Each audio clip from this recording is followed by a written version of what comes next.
Okay, we're going to continue on in our Father's Word today.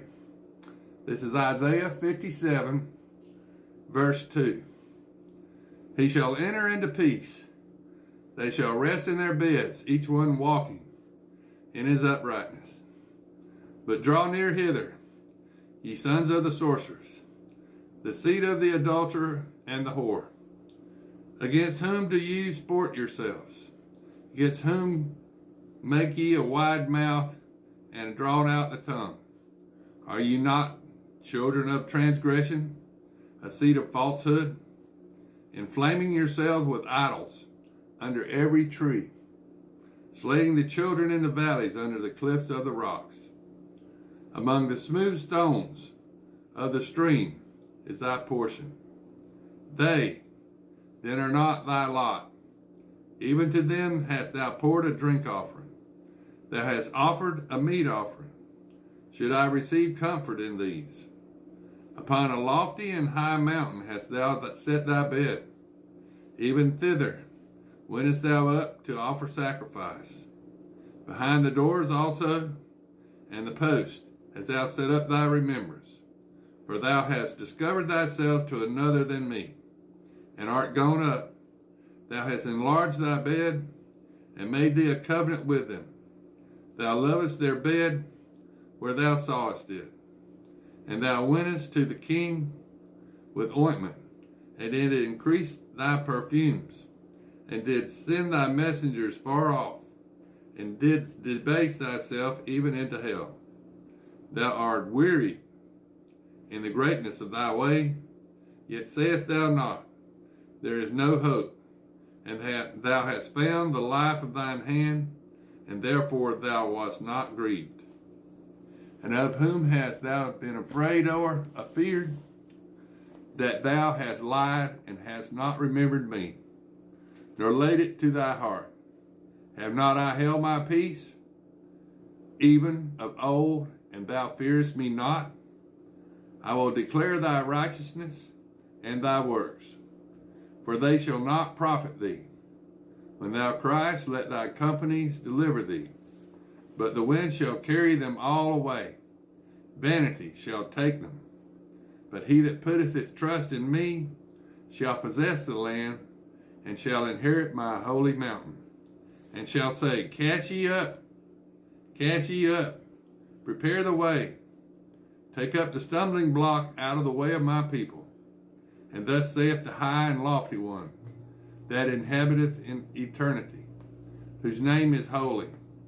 I dwell in the high and holy place, with him also that is a contrite and humble spirit, to revive the spirit of the humble, and to revive the heart of the contrite ones.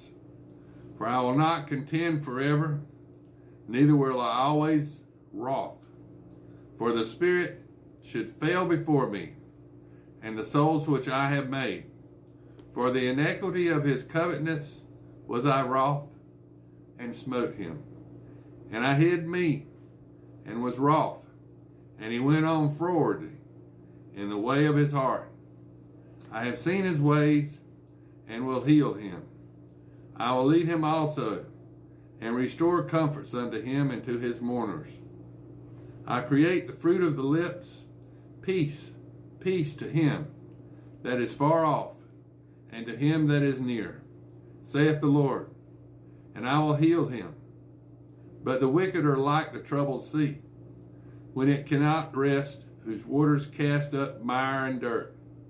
There is no peace, saith my God, to the wicked. Now this is Isaiah chapter 58. Cry aloud, spare not.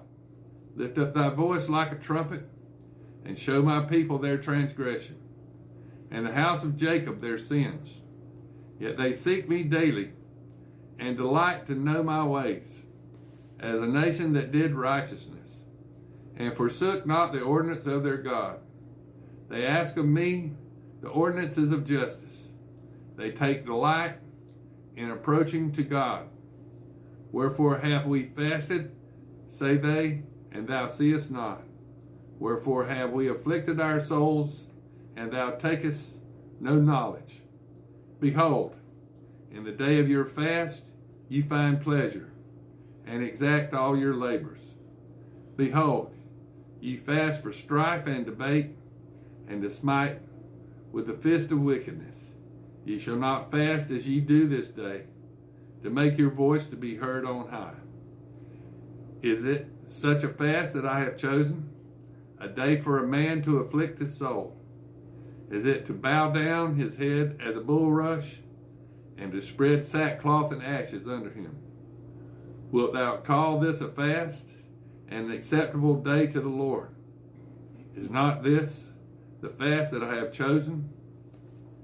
To loose the bands of the wickedness, to undo the heavy burdens, and to let the oppressed go free, that ye break every yoke. Is it not to deal thy bread to the hungry, and that thou bring the poor that are cast out to thy house? When thou seekest the naked, that thou cover him, and that thou hide not thyself from thine own flesh. Then shall thy light break forth as the morning, and thine health shall spring forth speedily, and thy righteousness shall go before thee. The glory of the Lord shall be thy reward. Then shalt thou call, and the Lord shall answer. Thou shalt cry, and he shall say, Here I am. If thou take away from the midst of thee the yoke, the putting forth of the finger, and speaking vanity, if thou draw out thy soul to the hungry, and satisfy the afflicted soul, then shall thy light rise in obscurity, and thy darkness be as the noonday. And the Lord shall guide thee continually, and satisfy thy soul in drought, and make fat thy bones, and thou shalt be like a watered garden, and like a spring of water, whose waters fail not. And they that shall be of thee shall build the old waste places. Thou shalt raise up the foundations of many generations, and thou shalt be called the repairer of the breach, the restorer of paths to dwell in. If thou turn away thy foot from the Sabbath, from doing thy pleasure on my holy day, and call the Sabbath a delight, the holy of the Lord honorable, and shall honor him, not doing thine own ways, nor finding thine own pleasure, nor speaking thine own words, then thou shalt delight in thyself in the Lord. And I will cause thee to ride upon the high places of the earth, and feed thee with the heritage of Jacob thy father. For the mouth of the Lord hath spoken it.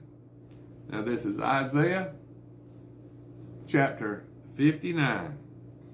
Behold, the Lord's hand is not shortened, that it cannot save, neither his ear heavy, that it cannot hear. But your iniquities have separated between you and your God, and your sins have hid his face from you, that he will not hear. For your hands are defiled with blood, and your fingers with iniquity. Your lips have spoken lies, and your tongue hath muttered perverseness. None calleth for justice, nor any pleadeth for truth. They trust in vanity, and speak lies. They conceive mischief, and bring forth iniquity. They hatch cockatrice eggs, and weave the spider's web. He that eateth of their eggs dieth, and that which is crushed breaketh out into a viper. Their webs shall not become garments, neither shall they cover themselves with their works. Their works are works of iniquity, and an act of violence in their hands. Their feet run to evil, and they make haste to shed innocent blood. Their thoughts are thoughts of iniquity. Wasting and destruction are in their paths. The way of peace they know not, and there is no judgment in their goings.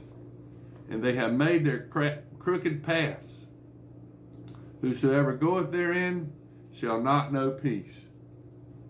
Therefore is the judgment far from us, neither doth justice overtake us. We wait for light,